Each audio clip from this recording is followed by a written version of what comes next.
Good evening friend, welcome back my channel Piu happy sweet home. তোমরা সবাই কেমন আছো? আশা করি সকলে ভালো আছো। নতুন একটা ব্লগে জানাই অনেক অনেক স্বাগত। তো আজকে আমি শেয়ার করতে চলেছি ইটাচনা রাজবাড়ির দোল উৎসবের কিছু অংশ। তো দোল উৎসবের আগের দিন এটা চাচর পোড়া। আর এই যে দেখতেই পাচ্ছ আমাদের এখানকার দেব শ্রীধর প্রভুর মানে মূর্তি। তো এখানে দেখো রাজবাড়িটা আলোকসজ্জা সজ্জিত হয়ে গেছে। আর এটা আগের দিন 2-4 দিন আগে থেকে আমাদের সাজানো হয়। আর এই যে রাজবাড়ির সদস্যরা এখানে ঠাকুরকে নিয়ে বেরোনো হবে, সেই প্রস্তুতিতে ব্যস্ত।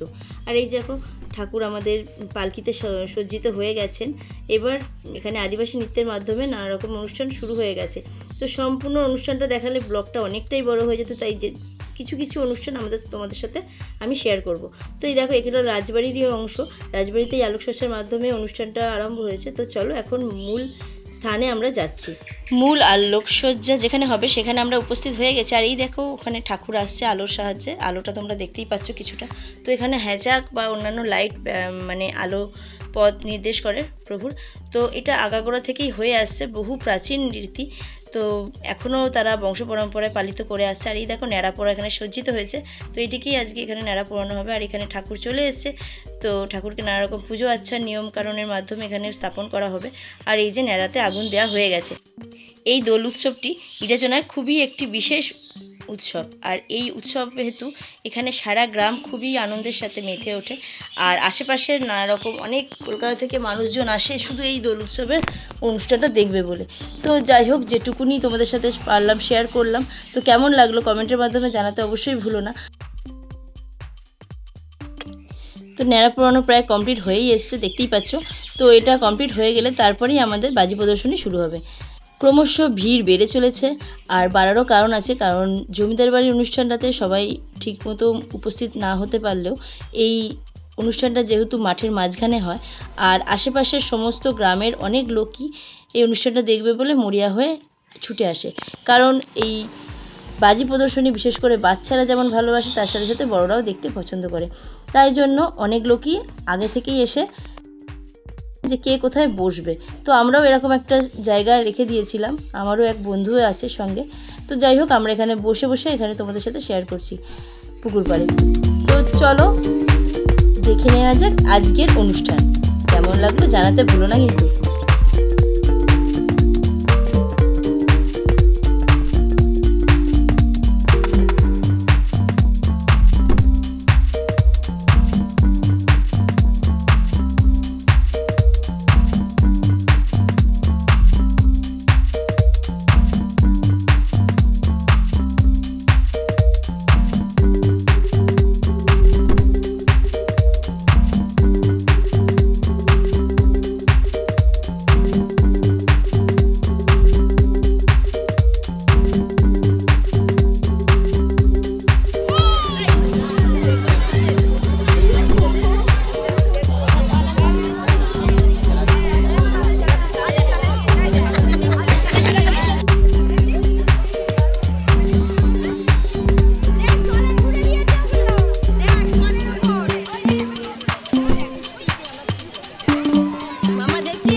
আজকের বাজি প্রদর্শনী এখানেই শেষ হয়ে গেছে। তো সকলে বাড়ি ফেরার উদ্দেশ্যে রওনা দিচ্ছে, আর তার সাথে ঠাকুরকেও আমাদের রাজবাড়িতে নিয়ে যাওয়ার জন্য সকলে প্রস্তুত।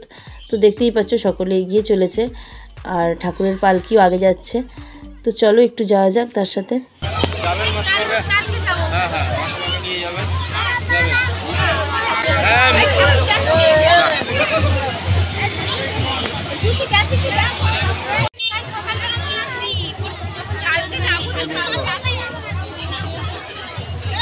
আদিবাসীদের নৃত্যের যে দল দেখলে তোমরা, তো তারাও যাচ্ছে। এই যে দেখো